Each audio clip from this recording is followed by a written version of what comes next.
And now we would like to invite our new speaker. It's from the Philippines, the Professor Educator Mekaye from Maho Island State University. Today, she will be sharing with us on mentoring statistics, hacks for easier educators' life. So we will play the video for her, and please welcome. Thank you.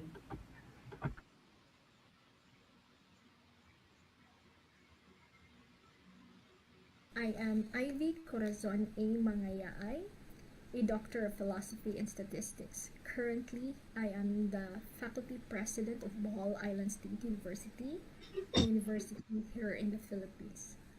I have started mentoring students as well as co-researchers after I graduated my PhD in the year 2017. I am here to share mentoring techniques from a perspective of young educator on statistics. Please join me as I present Mentoring Statistics, the hacks for easier educators' life. Statistics is tied closely to each stage of the research process, from planning, designing, collecting data, analyzing, interpreting, and generalizing. And so is my mentoring. My mentoring style is non-directive and cooperative in nature. I don't give answers, I evaluate them. I usually let mentees who have successfully performed a task to demonstrate it to those who are still struggling. Usually, I am conducting my mentoring and consultation in a class or in a group to save up time and energy explaining the same things repeatedly. At an agreed schedule, my mentees should present or report regular progress. I am not an expert in all of the domains that my mentees want to explore, so he or she has to brief me, and now mentoring responsibility becomes mutual. In the new normal, I usually conduct my consultancy and mentoring through a virtual platform. At the first stage of the research process, which is planning,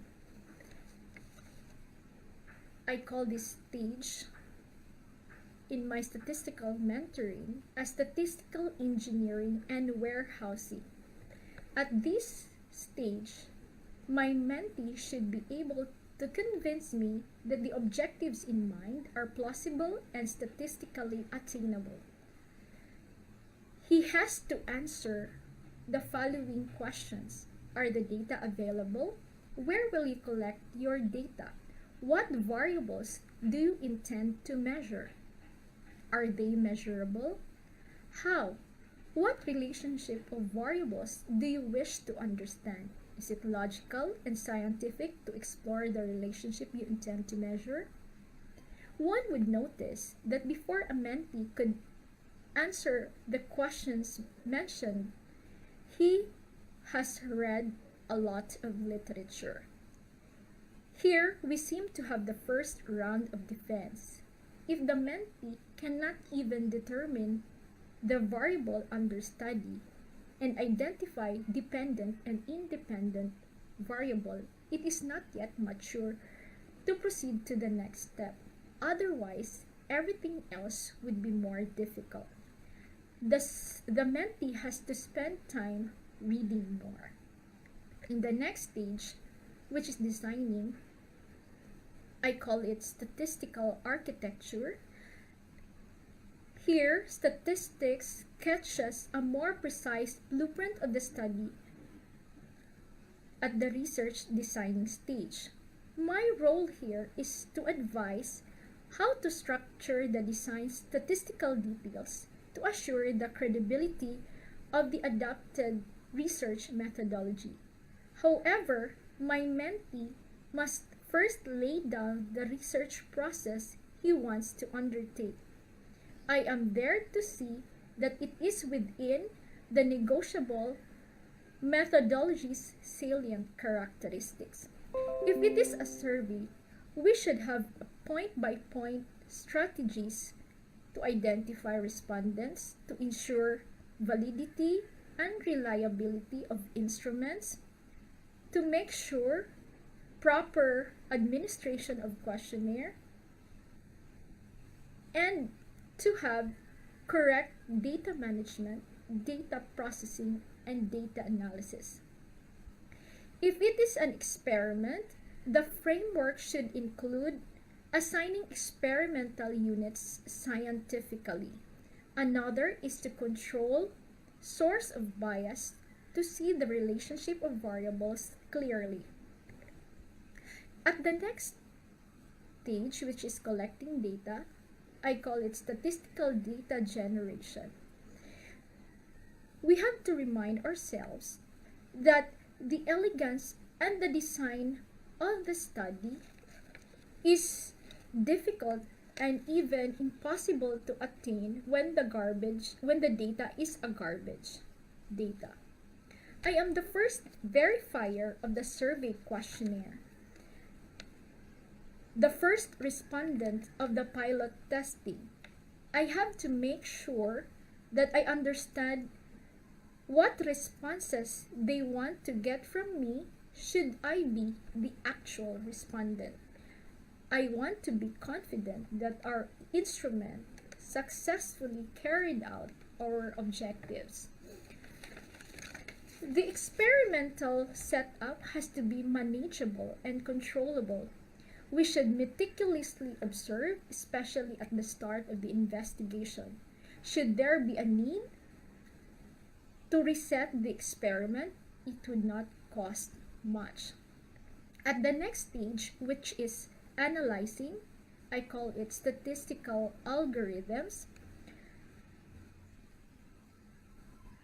Usually, it begins with the data management.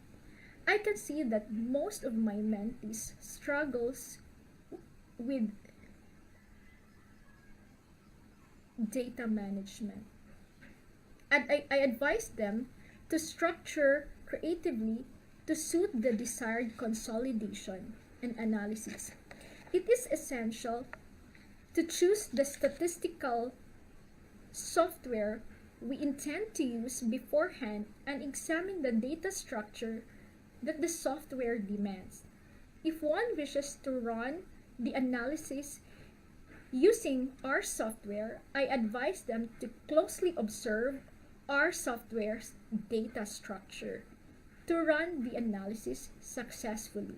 That is, data management is tailored fit to the analysis we achieve and the data structure that the software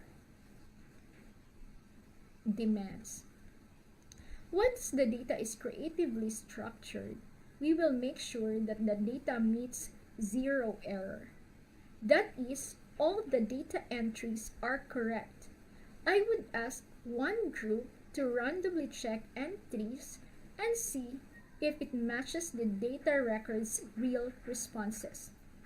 Then I let them run frequencies per variable and see if they are within the theoretical values. Only then we can proceed to the primary analysis of the data. The first attempt of the analysis is to use parametric tests because they are more powerful than the non-parametric test when assumptions are met.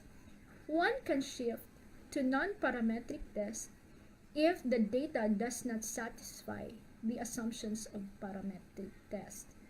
Usually, if not all the time, the counterpart analysis necessitates the same data structure. In the next stage, which is interpreting, I call it statistical insight and diagnostics. Here, once the analysis is successfully performed and the output is there, I have to ask my mentee if he can see trends, patterns, expected and unexpected outputs, similar and varying outcomes, monotonous results, and among others. My mentee has to draw insights, practical and sensible, that are fueled by these things. In the results and discussion, I let my mentees describe what happened. It is where descriptive and inferential statistics are discussed, and what could happen, some sort of prediction. Another challenge is how to communicate insights using technical writing. My advice to my mentees and other budding researchers like me is to glean like harvesting shellfish and oysters from the rocks at the low tide line. I will look for an article from a high impact journal with the same statistical analysis and extract template. I will look for an article and then I would replace my variable of study with that of the authors. One cannot accuse someone of plagiarism because of having the same verbs, similar prepositions, and synonymous adverbs. One is guilty of plagiarism when he or she uses the same noun and noun clauses. In this manner, we are trying to write comparable to how great authors could write. At the next stage of the research process, which is generalizing, I call it statistical decision.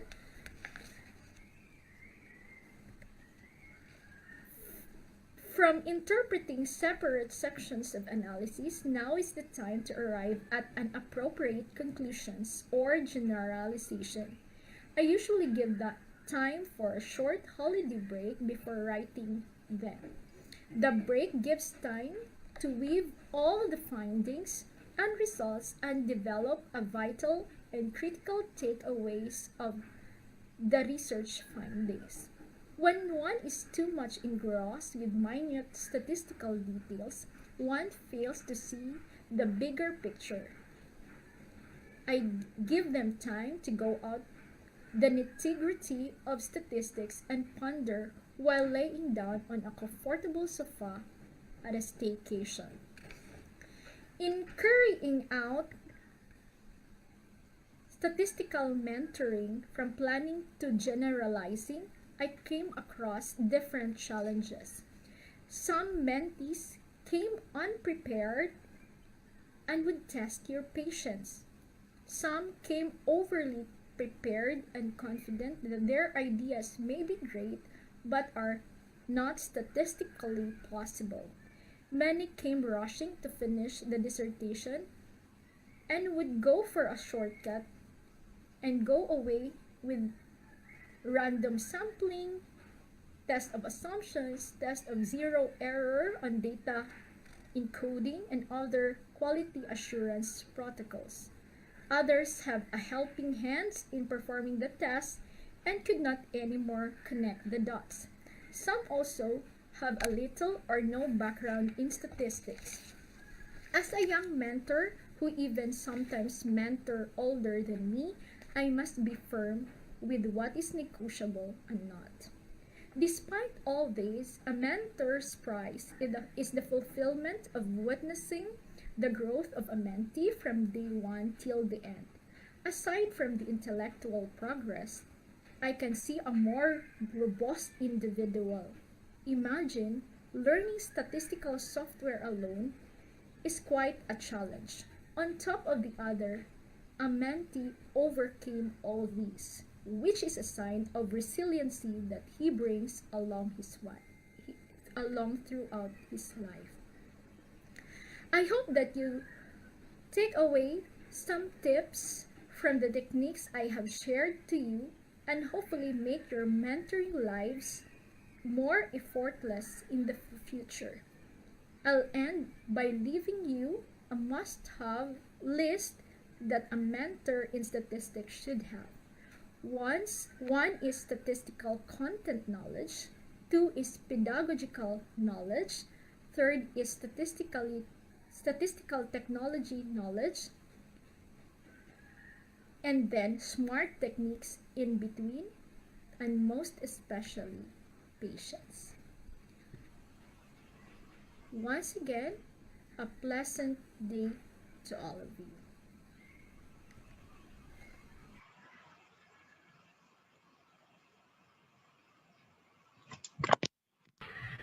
Okay, thank you so much, Professor. And let's say hello again to Cambodia. And thank you so much for sharing with us about the okay, mentoring statistics, especially on the easier educator's life. Okay, very wonderful. And now I think it's time for question and answer section, and I would like to read the question for you. So the question is from Andrew. The question is, what are the common misconceptions of your mentee in using statistics? Thank you. One of the most common misconceptions is that they are trying to infer when they are using the entire population. I would like to route you through the basic definition of inference, that is, using a sample to be able to generalize. And sometimes my mentee would come using the entire population, and yet they're inferring. So if we will be employing all the subjects in the population, we will describe, not infer. So that's it. Thank you. And the next question is uh, from Chanti Wen. The question is, could you please kindly give us some techniques to work with them related to pedagogical knowledge? Thank you.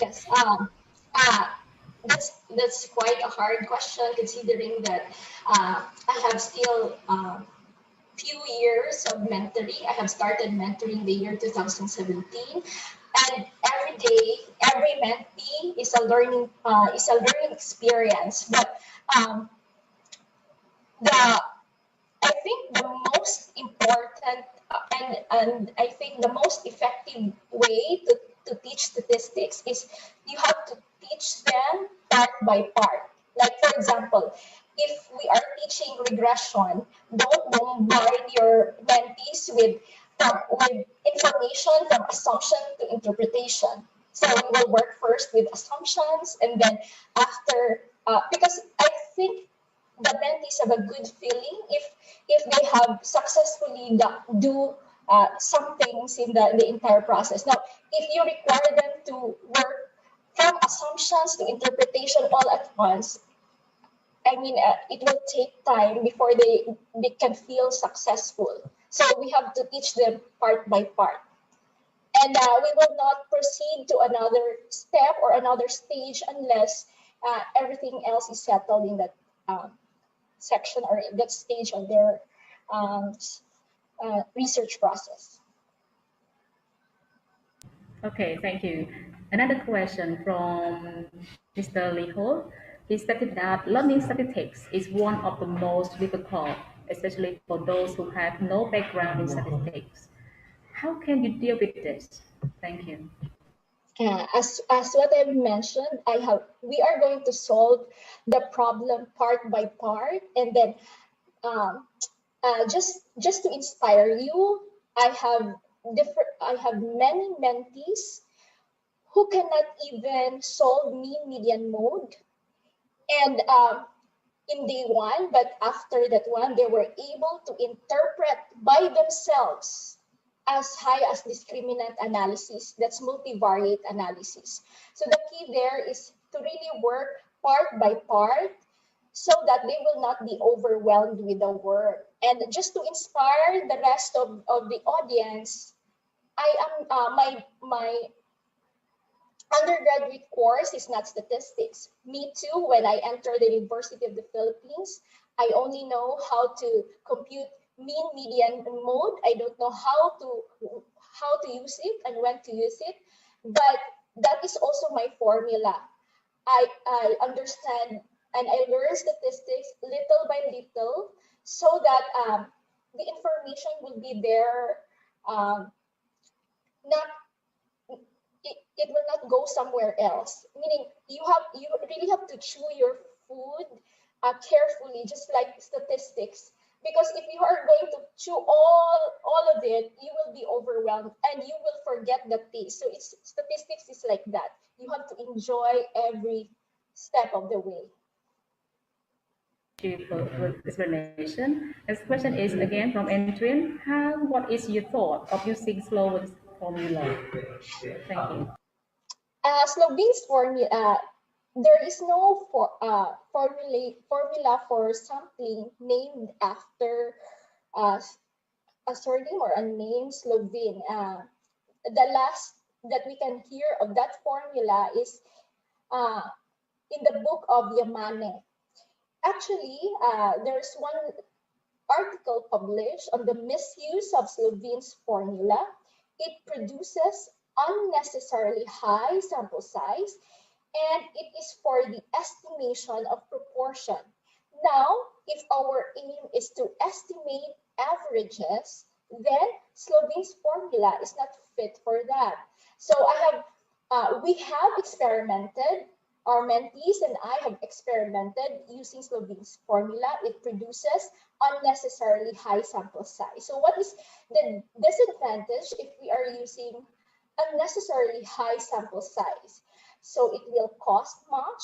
It will delay our research because it will be surveying. If it's a survey, uh, if it's a survey research, it will cost more time, even if it's unnecessary. Thank you so much, Professor. And now I think it's time for us. And we would like to say thank you again for spending time and sharing a good topic for Well, participants. So it's now come to the end for the first section or paradise section. And we would like to say thank you so much for the four wonderful presenters and also the audience that you were very active in asking our speakers